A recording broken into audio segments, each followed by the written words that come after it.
The last one has to do with goals and how we basically traditionally engage in goal setting and how we can challenge that. I propose that how we've been thinking about goals has been flawed in a critical way, and here's how.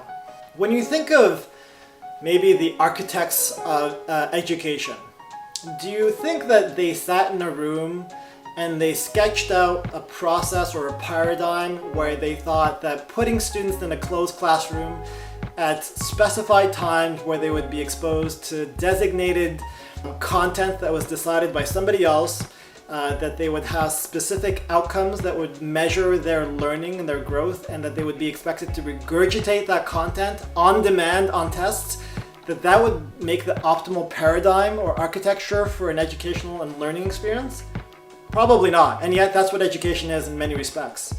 And what's really critical about that is that every single component of education is in some way or fashion sucking out the sense of autonomy and the sense of independence and intrinsic motivation that we might have had when we were young learners learning how to walk.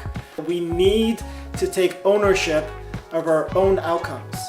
And even when we think about setting goals, the same principles are applied blindly, that you're told the goals that you need to have, but how often have you decided, you know what, I actually haven't thought about what I want in my life.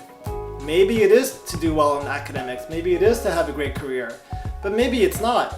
And I feel a little bit upset that I've never been given the opportunity to take that reflection for myself and take ownership of that experience. And so goal setting, because it is such an incredibly powerful tool, that simply thinking about your goals, setting specific constraints and boundaries for what you want to accomplish and when you'd like to accomplish them, is one of the most powerful tools available, and yet it's missing its core ingredient, that it be self-authored.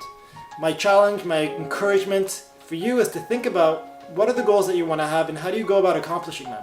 Because the simple act of writing down your goals, thinking about them, planning them out, will give you that advantage that you need to be able to achieve the goals that you want. One of the skill sets that we haven't heard or haven't seen applied or utilized enough is the force of decision. You know, there's a lot of folks and individuals who would like to show up to this workshop, they would like to study more, they would like to eat better, but it's rare for someone to declare that I will do this, that I decide that I'm going to do this.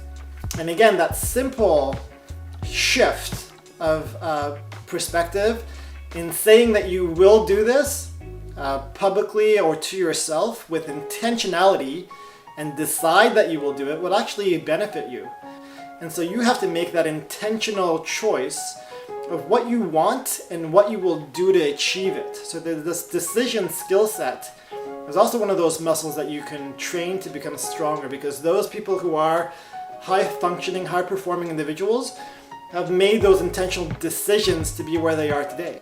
Isn't it better if you decide to take ownership back and you decide when to study and what to study? And these are tools that are at your disposal.